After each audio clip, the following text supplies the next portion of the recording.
Hey, how's it going, everybody? I am Nolan Guthrie. I'm here with Josh Zamzo today. Hello. Hey, we're going to do a little series this week, as it is what we're calling Weeds Awareness Week. And we're going to just talk about how to control weeds in your lawn, in your garden, all sorts of stuff like that. And so what do we find here, Josh? Well, we found the perfect lawn. This is such a common problem. Customers come in and they say, my entire lawn is full of weeds. Yeah. And Nolan, since you're from Portland, you're our resident weed expert.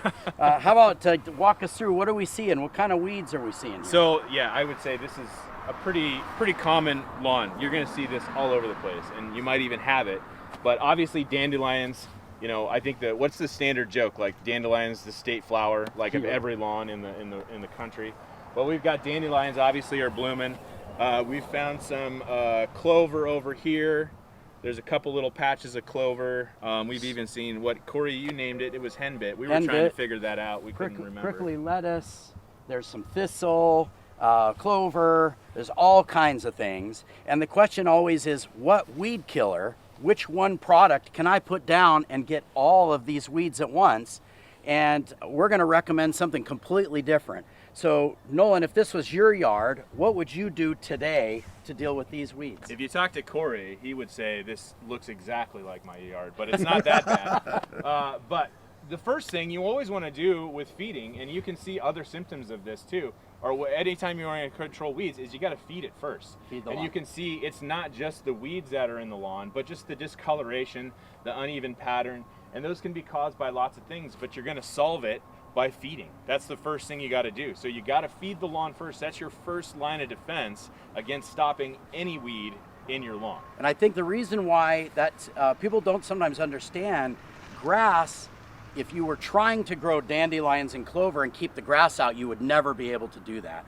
If the grass is fed well, it is dominant and it will push out everything else.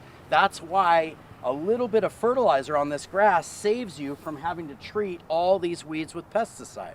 Right, yeah. If you think about how fast a grass grows, I mean, it grows multiple inches a week, it will outgrow any of the weeds that are here. Right. And as it's outgrowing those weeds, it's outcompeting the other weeds, and it makes it harder for them to grow, and so they start to choke them out and slow them down.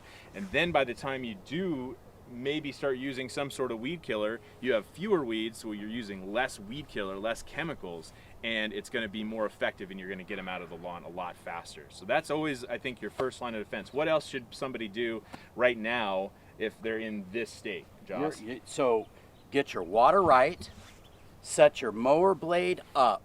Don't be the person that's scalping it down into the ground. That's a great point. Let the blades get up, shade the ground. That helps them be more dominant. So you got a nice clean mower blade, set up high, water correct, and fertilize. And then in 6 weeks, if you still have a weed issue, that's when you're going to watch some of these other videos and have us help you. But we don't even want you to try to spray these right now. Let's fertilize the lawn.